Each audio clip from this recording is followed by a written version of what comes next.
Good morning. कैसे हो आप लोग? ये देखिए, हमारे तरफ हो रही है रात से ही बारिश।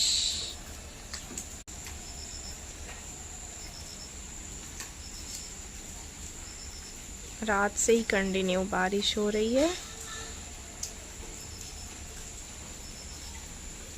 रुक नहीं रही है, बट थोड़ा कम थोड़ा ज़्यादा, बट कंटिन्यू हो रही है। देखिए, अमरूद के पेड़ पे एक दो अमरूद।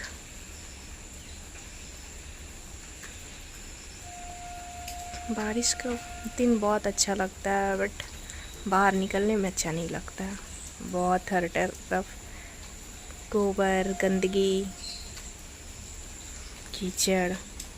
इसलिए बारिश का मज़ा घर बैठे ही लो।